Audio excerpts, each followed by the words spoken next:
We are at the Special Collections here at Weber State University. And we here have been charged with documenting the history of Weber and Davis counties, and that incorporates Ogden.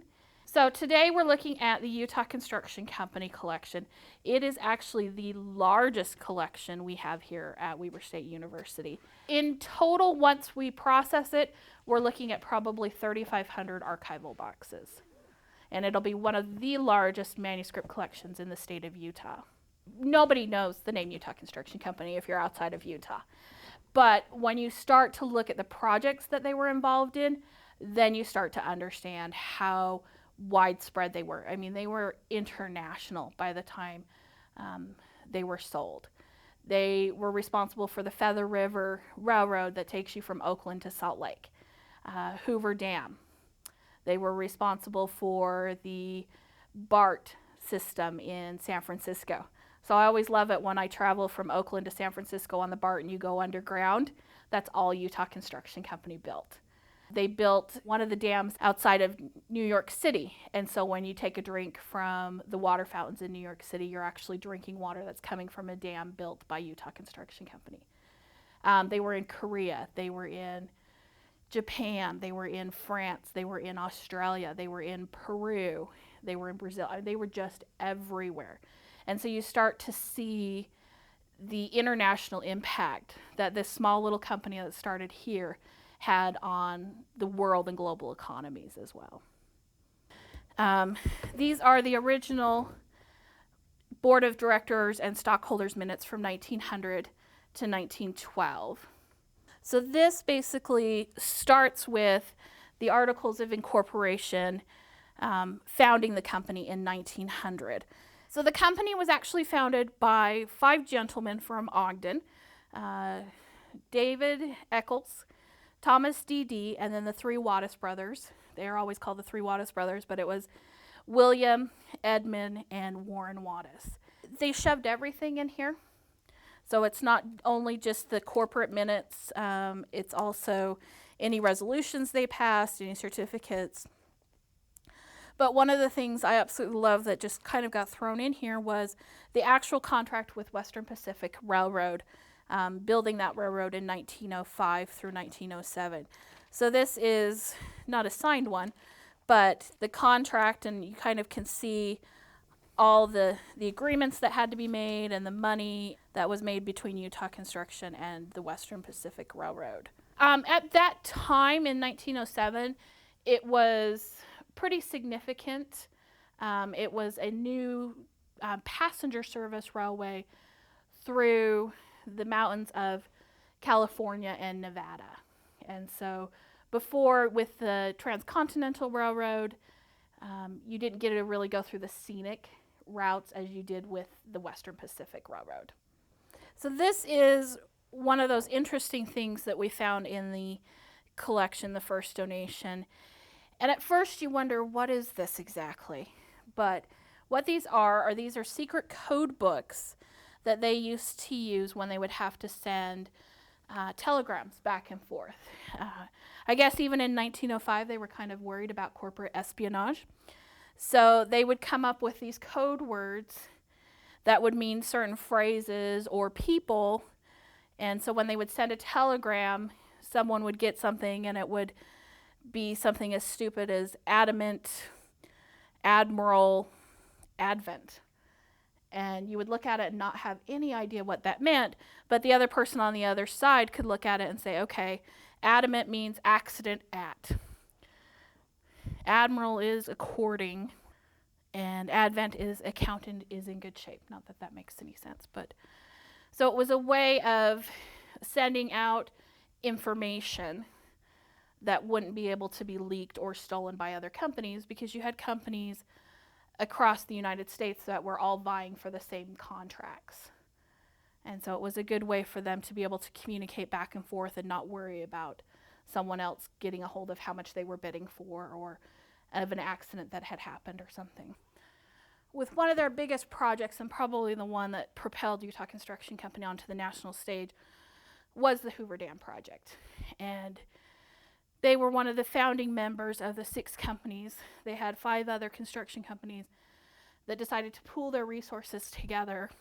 So it was really EO, which was Edmund and William Wattis, who were the ones that had the brilliant idea of bringing in 5 of their competitors and combining those resources to be able to go out and bid on this huge national contract. And then they were awarded the bid in 31, and they started construction in 1932. And they had thought it would take them about 6 years, but they were actually able to complete it in a little bit under 4.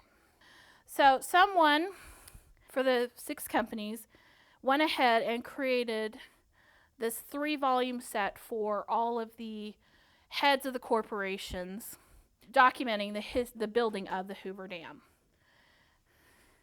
And the amazing thing is it takes it from absolutely nothing being there, clear through till the building of it. So here you have sort of the first spike being driven on the railroad that they had to build to get out there to be able to get their supplies. You can see all the people coming to work and what they had to live in tents. They were building the infrastructure as they were starting the dam. So it took them about a year or so to get the homes. And they really built Boulder City. I mean, it's amazing when you look at some of the later photographs that they built the stores and the schools and everything there that before was just a barren wasteland. This is the cableway that they built to get supplies across the Colorado River. So you see the gentleman down here in the box, but then there's also this guy who's kind of hidden in the mountains but is actually standing up on top of the cables.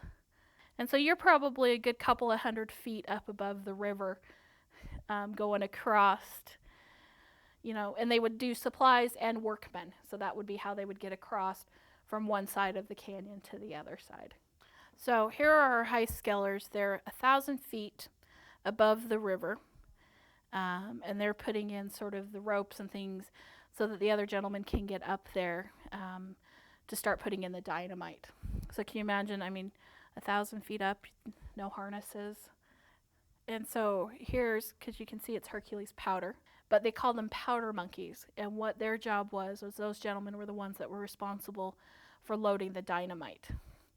So I can only imagine how dangerous a job that was in the 30s to use something so volatile as the dynamite to pack it so they can blow the rock walls down. The one thing I've noticed with all of their projects is there are very photo-heavy project reports. And so with some of the projects, all we have are photographs. It's not until I think with the later stuff that we'll be able to find those paper reports. But they understood the old adage of a picture equals 1,000 words. That you can look at this, and I think you get more of a sense and an understanding of the daily work and what happened than if someone were to write it. And I think you not only get that, you get the human side as well. So these are the diversion tunnels that were built inside the Hoover Dam to divert the water through the tunnels, and then it comes out the other side. So not only did they have to do the dam itself, but they also had to build into the sides of the mountains for these tunnels. So this is the last volume. This is number 3, and it'll take the construction all the way to the completed dam. So one of the first things I see when I open this is the power plant that they had to build that was connected to the dam that then provided power to Las Vegas. So this is kind of an interesting shot of how the dam itself was built. So this is looking upstream, and basically they built these concrete blocks and then just kept building on top of them and building up until you get the shape of the Hoover Dam as you see it now. This shows you that they didn't stop even at night. So here they have the dam lit up as the construction workers are still working building the dam. I love that there's temporary housing or temporary buildings down there, because you would figure that the water would cover them all once they got the water coming back through. So that's in 35. That, as you can tell, it looks like they're almost completed. The blocks have been built up. It's got the shape of the Hoover Dam as you know it. So it's almost before the finishing touches are sort of placed on. But you can just sort of see how huge the Hoover Dam was. That they went from the very bottom all the way up to the top of that canyon in just under 4 years. This would be the completed Hoover Dam, and you can see that they built the roadway across the dam so people could drive across between Arizona and Nevada. So this is the photograph of President Franklin D. Roosevelt, who came to dedicate what was then called the Boulder Dam on September 30th, 1935. And it wasn't until a few years later that they changed it to Hoover Dam after Herbert Hoover. The interesting thing is the Hoover Dam wasn't their only project they were working on at the time. They were also working on other dams, so they sort of just moved to another project. They always had, every year they had other projects they were working on. To us, it is the collection itself is the record of a company that started here in Ogden in the 1900s, involved so many local people, had such an impact worldwide as well as a local impact.